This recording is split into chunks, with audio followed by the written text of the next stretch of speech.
Swords in Albion are an incredibly versatile weapon tree that can comfortably cover all forms of content in the game. With low cooldowns and even some abilities that reward skill expression, and being a classic fantasy role-playing weapon, it's no wonder that the sword weapon tree is probably the most popular type of weapon in Albion Online. If you want to learn more about the weapons in the sword tree, then get comfy because in this video we're going to be discussing swords in Albion Online in depth. In this series we're going to be going in depth on each of the weapon trees in Albion Online, so you can make an informed decision on what weapon you'd like to play and how to maximize their effectiveness. So I dare you to take a shot every time I say sword in this video, and you'll probably die by the end, so sorry about that, but either way, let's get into it. Starting off with the sword tree's common abilities, this is for all the swords.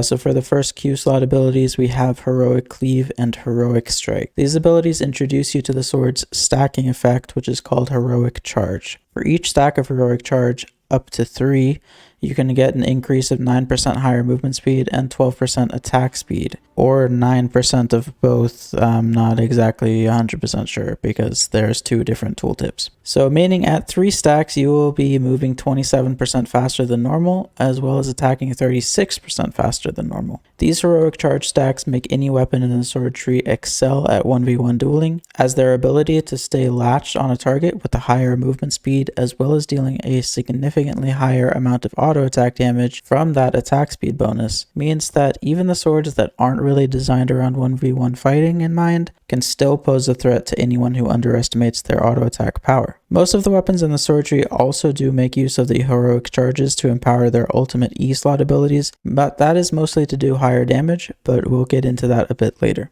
So getting back into the Q slot abilities, the first one, Heroic Strike, will simply hit one target with a quick strike and give you 1 stack of heroic charge. This is a very simple ability without much nuance to go over. So let's get into the second Q ability. Heroic Cleave has a bit more complexity to it, so if you use Heroic Cleave, your character will stand in place for a short duration and do a spin attack, hitting anything in a ring around them. If this swing connects with more than one enemy, you will gain a heroic charge for each enemy hit. The only thing you need to know about these abilities is that Heroic Strike, the single target ability, deals significantly more damage in 1v1 situations than Heroic Cleave. So if you're the type of player who's interested in doing corrupted dungeons or 2v2 Hellgates, then Heroic Strike is the ability for you. Heroic Cleave, on the other hand, is a fantastic option for any form of small scale or ZVZ content that some of the swords can excel in. This is due to the fact that it will be much easier for you to achieve 3 stacks of heroic charge since there are more enemy players around, thus making your life easier in group situations.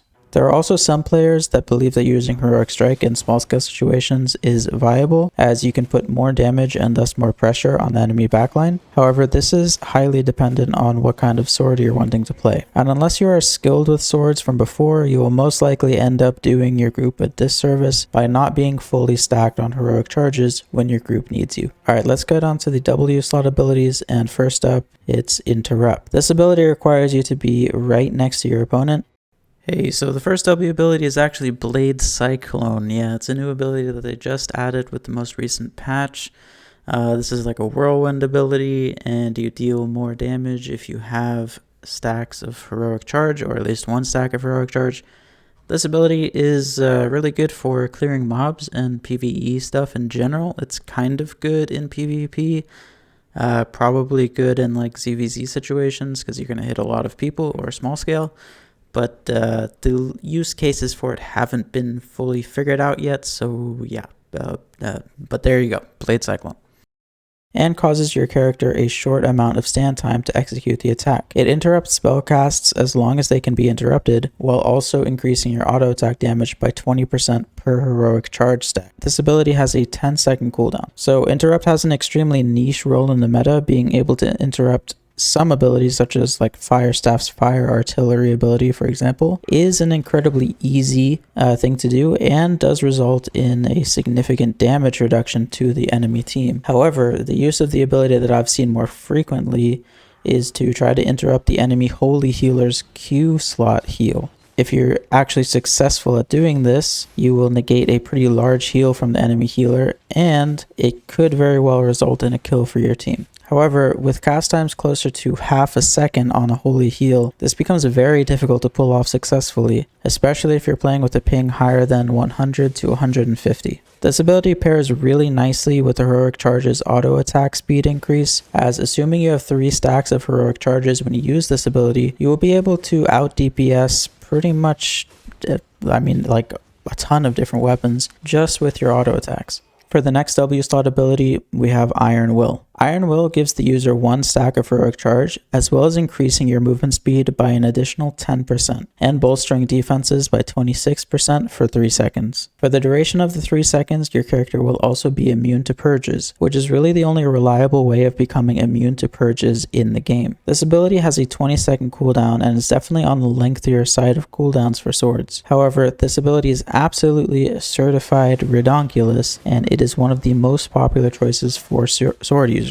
It is incredibly viable in most forms of content. The boost in movement speed makes it an exceptional mobility tool seen in a lot of corrupted dungeons and the open world. The immunity to purges also is incredibly useful for gatherers and transporters, as it is possible to use Iron Will and, as an example, minor work boots to get out of just about any sticky situation that you might find yourself in. While the immunity to purges is incredibly useful for any gatherer or transporter, its uses also seep into group play, as most sword builds will incorporate the Hellion Jacket, and the ability to negate your opponent from using a purge on you can be incredibly effective, both for preserving the Hellion Jacket effect on yourself, but also because your opponent will then have wasted their purging ability. This can also be used to great effect with a Mercenary Jacket, as most swords do combo quite nicely with its ability due to their auto attack speed. As a side note here, you can activate Iron Will at the last second before you lose your Heroic Charge stacks to essentially get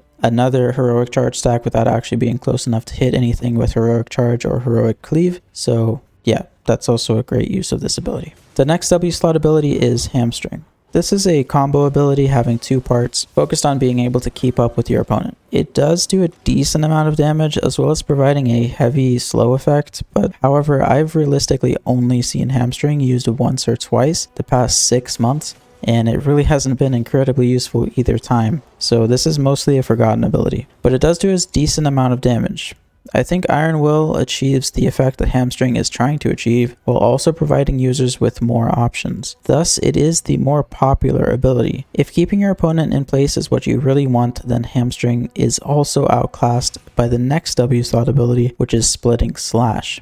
This ability is an aimed skill shot and has a 13-meter range, which is really quite generous for swords. It deals a heavy amount of damage as well as decently long root. This will keep your opponent in place for far more reliably than Hamstring will. Splitting Slash is incredibly common to see in the meta right now, as dual swords are completely busted in corrupted dungeons, and the combo of knocking someone into the air with the dual swords E and then using Splitting Slash will guarantee a hit on your enemy. The ability is also seen on Carving Sword players quite frequently, as it combos very nicely with the Carving Sword's armor penetration effect, meaning that Splitting Slash will deal an absolutely insane amount of damage after you use your Carving Sword E. This ability is simply amazing, and I do recommend it in its current state. However, I would recommend paying attention to the patch notes, as the dual sword combo with this ability could be the target of a nerf pretty soon. The last W slot ability for swords is Parry Strike, and this is personally my favorite ability for swords, and one of my favorite abilities in the entire game. This ability will make you immune to damage for 0.8 seconds, as well as dealing whatever damage you would have taken back to your opponent. Once the 0.8 seconds are over, you will swing your sword in a short AoE around you. This deals a decent amount of damage to anything close to you, but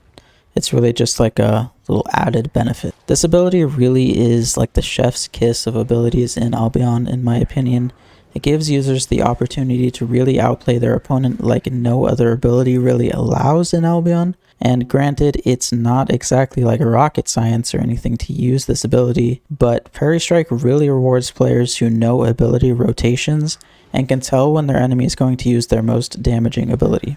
It has an 18-second cooldown, which is again pretty long for swords, but the amount of outplay potential on this thing makes every second of its cooldown worth it. It's an absolutely amazing ability. However, sadly, it's not actually that useful in group play, as Splitting Slash deals more reliable damage, and Iron Will helps a lot with keeping you alive thanks to its immunity to purges. So what is the use of Parry Strike then? Well, it's mainly just to absolutely dunk on some meme-tastic builds that you see in corrupted dungeons. such as like dual daggers, regular crossbow, even something like brawler gloves can get absolutely dunked on by parry strike. Really, any ability that states that it can't be reflected does make parry strike worse. However, there still are a considerable amount of weapons that this ability straight up counters as long as you play it right, and I do love it for that. So now we've covered all of the Q and W slot abilities of the swords. Let's get into the different swords that you can use and their strengths. And first up, it's the broadsword.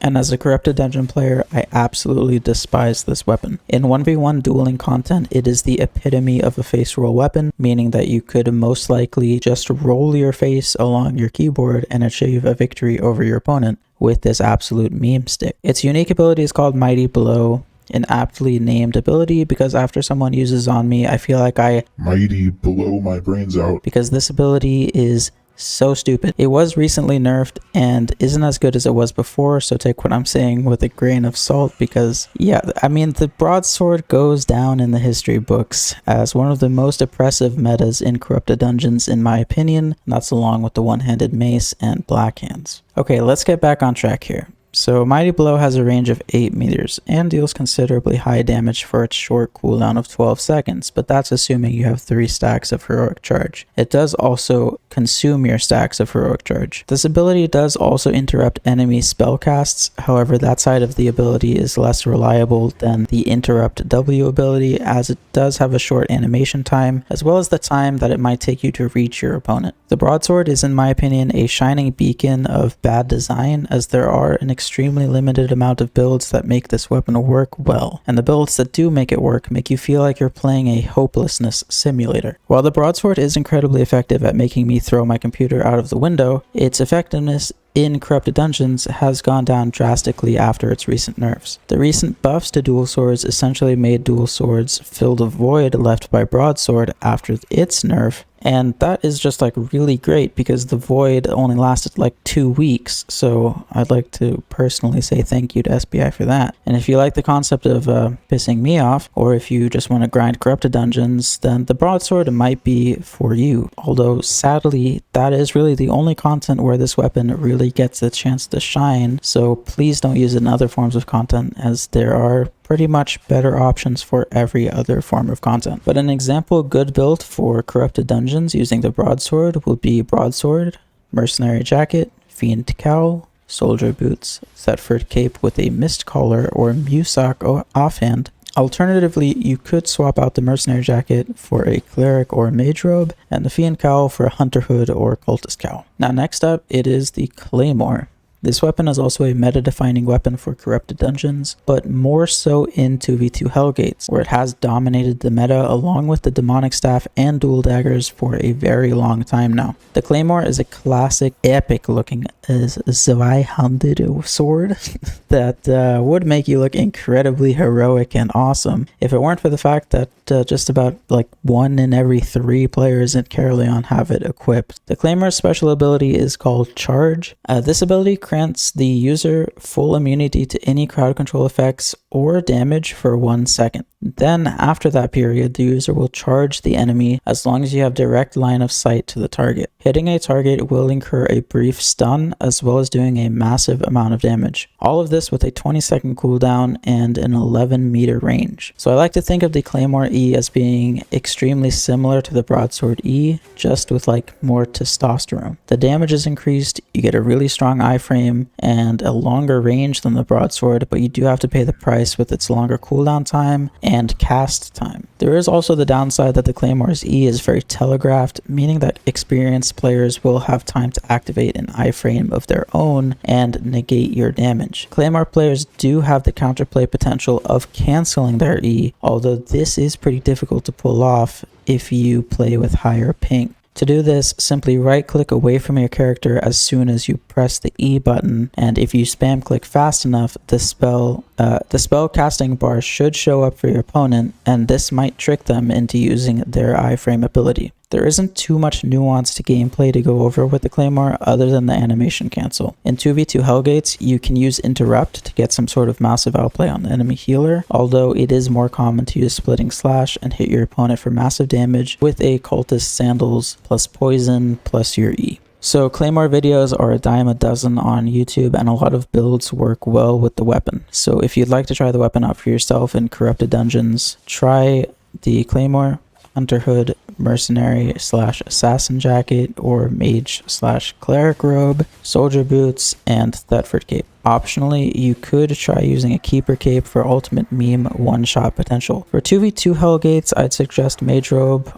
or Cleric Robe, Mage Cowl, Cultist Sandals, and Thetford Cape. However, I am far from an expert on 2v2 Hellgates, so do a little bit of your own research before trying this out. Next up is the dual swords, and these were recently buffed like a lot, so like too much, and they definitely were deserving of a buff. And it is nice to see dual swords players get the love and recognition that they deserve, but the unfortunate side of SBI's balance patches is that they far too often go a bit overboard on buffs and nerfs respectively. And now, all of a sudden, everyone and their mother is a dual sword main. But this is such is the life of a full loot game. However, where most effective weapon possible is often 90% of what you're going to see. As you can see, the top 10 builds for Stalker Corrupted Dungeons listed on Murder Ledger do include 6 slots for the dual sword, so that's 6 out of the top 10 builds are dual swords, just to give you an idea of how strong this weapon is right now. So the dual sword's ability is called Spinning Blades. This ability has a 13-meter range, and you can aim it wherever you'd like. Once activated, your character will leap towards the target location, and assuming you hit your target, you will deal a decent amount of damage.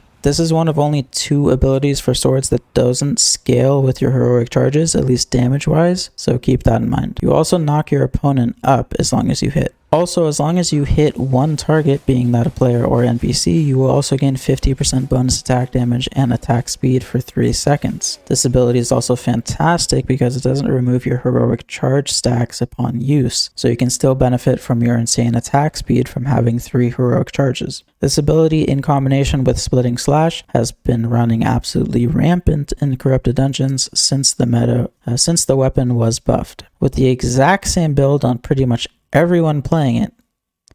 Hooray.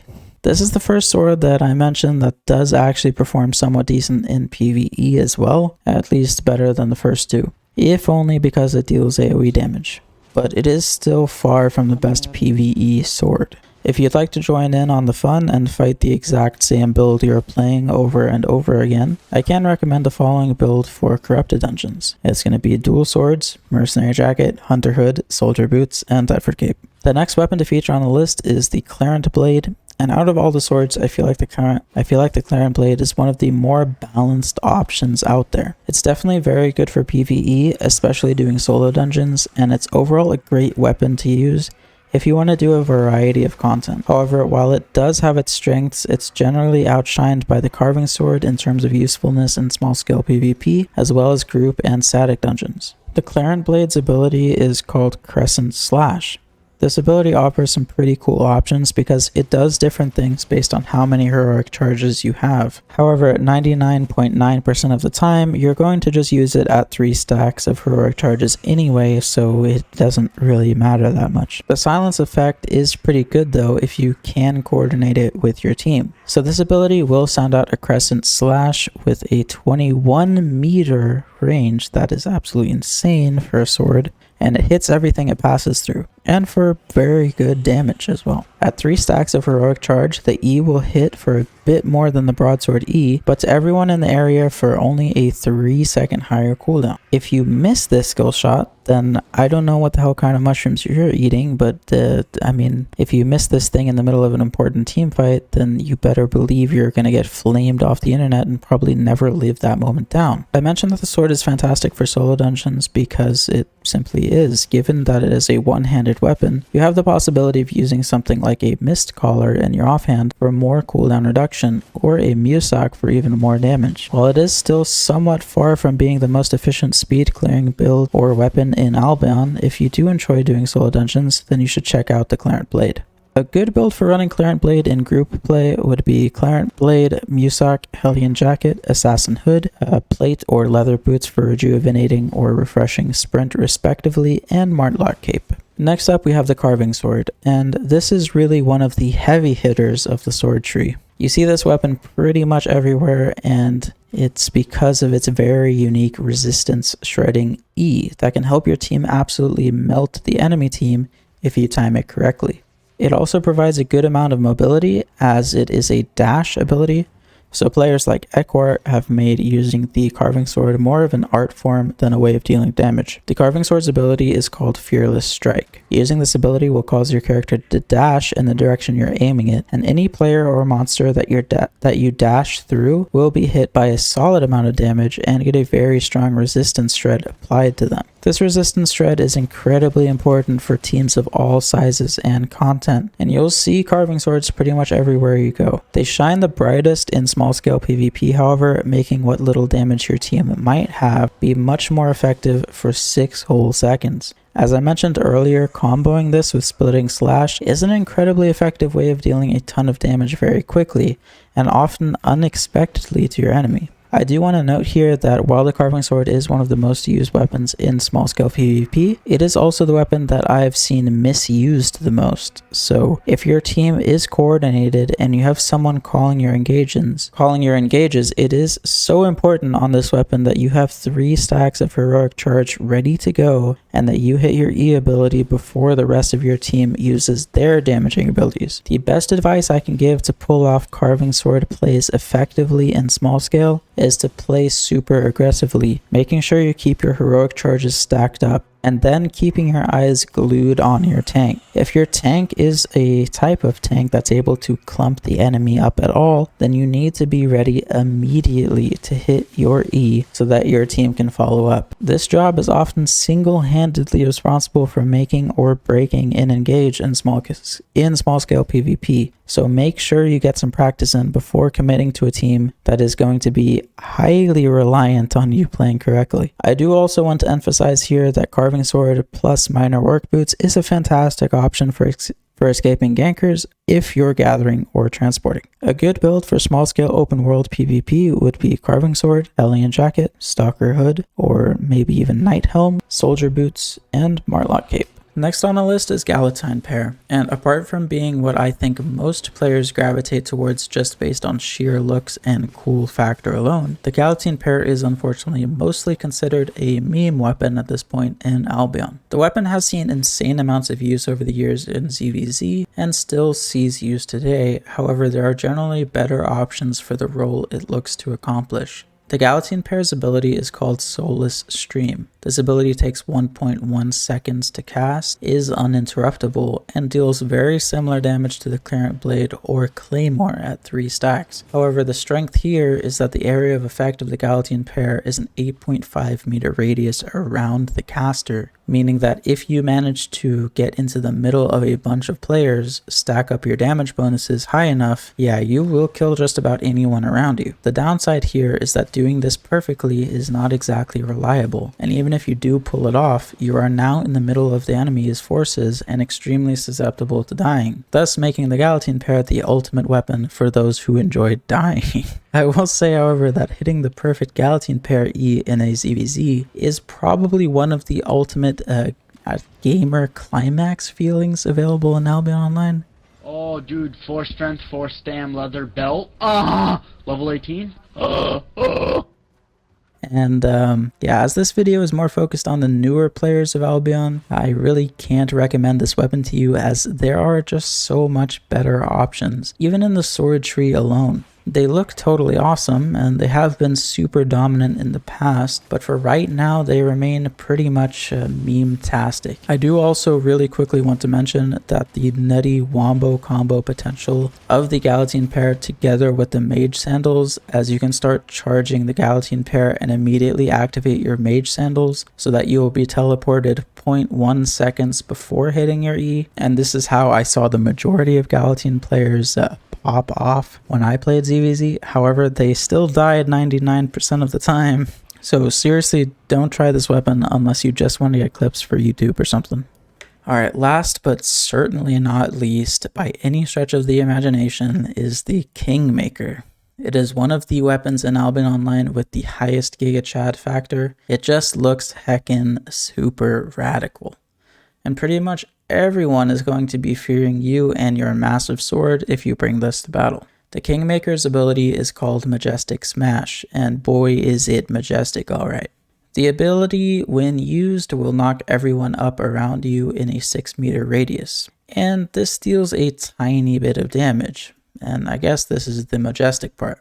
And then the smash part comes in, and like, god damn, it deals like 6 trillion damage to anything that it manages to hit. Although this weapon is notorious for being somewhat unreliable with its hitbox, when it does hit, it really brings the words of the Lords of the Underground into full effect. This sword is one of the best performing weapons for small scale PvP. Together with the Realm Breaker axe, these two weapons alone can wipe out entire teams. However, being a very useful and popular weapon, and also being an Avalonian weapon, means that its main drawback is price. You'll definitely have to fork over a pretty penny if you want to use this weapon, but I think it is definitely worth it as long as you are confident in your team's ability and you've gotten some practice in with this weapon. It is truly disgusting in small scale PvP, and unfortunately its uses mostly end there. There are of course some niche uses as a pretty good at like 1vxing groups in group dungeons or static dungeons if they're like really uncoordinated, but the weapon doesn't really see too much play outside of its clump and dump playstyle. A good build for the Kingmaker for open world small scale PvP would be the Kingmaker, Hellion Jacket, Spectre Hood, Soldier Boots, and Martlock Cape. Alright, that just about wraps up the information on the swords in Albion Online, and my thoughts on each and every one of the abilities that this varied weapon line has to offer. If you have any questions, please let me know in the comments, but for some closing words, I would like to sort these weapons into their viability in Albion Online's different content. The content that I'm focusing on is going to be Corrupted Dungeons, Open World Solo Roaming. This includes Gathering and Transporting. We have Solo Mists, Open Worlds, Small Scale PvP, 2v2 Hellgates, 5v5 Hellgates, Group and Static Dungeons, and lastly, Solo Dungeons. Real quick, before I get into these rankings, I'm not going to be talking about ZVZs because it's been a hella long time since I've done them, and I really don't know about the meta going on right now. But if you do join a ZVZ guild, they will shoehorn you into playing what they want you to play anyway, so, my guide wouldn't really matter anyway. So for Corrupted Dungeons, obviously this is subject to balance changes, but for right now, I have to go with the dual swords being the best. They're absolutely insane right now. For the number 2 most useful, I would say the Claymore, followed by a tie between the Broadsword and Carving Sword. Open World Solo Roaming is ranked as follows: Carving Sword being number 1, followed closely by Dual Swords. These are, in my opinion, the only really viable solo roaming weapons for me at the moment, but remember, this doesn't take the mists into consideration. For solo mists, I gotta go with the Claymore. Although it has been nerfed recently due to no longer being able to gain stacks of heroic charge on absolutely everything that moves, it is still very strong at chasing people down and securing kills. The dual swords come in at a close second place for many of the same reasons as Claymore, but I like the iframe on the Claymore more in the mists. Thirdly, I would say the Carving Sword. For open world small scale PvP, first up, we have the Carving Sword. Now, the Kingmaker also comes in really close to the Carving Sword because I believe that they both are some of the best weapons at accomplishing what they want to do. However, the Carving Sword is going to be more useful in all groups, while the Kingmaker's usefulness will be dependent on the rest of your team. So lastly, the Clarent Blade, I guess also dual swords. It's kind of hard for me to say. The Carving Sword and Kingmaker really are the 2 champions of open world small scale, so those are the 2 you should really care about. 2v2 Hellgates, I have to give it to the Claymore. For sure, without a doubt, the hands down king of swords and pretty much all weapons, Claymore is meta in 2v2 Hellgates for a reason. I literally won't even rank other weapons because if you're playing swords in 2v2 Hellgates and not playing the Claymore, then you're trolling. For 5v5 Hellgates, again, going to have to go with the Carving Sword because it fits into almost any team composition. The Clarent Blade, Dual Swords, and Kingmaker could all have their more niche use cases in 5v5 Hellgates, but without a doubt, the best sword in 5v5s is the Carving Sword. For group and static dungeons, again, the Carving Sword takes the top spot. I will say that the Carving Sword's resistance shred effect is more noticeable as you increase the difficulty of the content, so in static dungeons where mobs are generally more tanky, the Carving Sword is definitely best, but for group dungeons, I think there is a great argument to be made about the Clarent Blade. Kingmaker also sees some play in static dungeons, but this is more as a weapon to fight other players with, rather than actually being good at doing static dungeon. Lastly, for solo dungeons, I have to give the winning spot to the Clarent Blade, as I definitely feel like it deserves some love out of these categories. It's a great weapon for clearing solo dungeons fast, and it feels really nice to play with its large AoE and low cooldowns. Next up is the Carving Sword yet again, as it's again an AoE weapon that will help you clear mobs fast. The Carving Sword also has the benefit of having more mobility in case your dungeon gets dove. Lastly, we have the Dual Swords, and again, this is just for its AoE and low cooldowns, but I definitely think that the aforementioned swords are going to be the champions here. Okay, this video was hella long, so I hope you enjoyed it. Bye.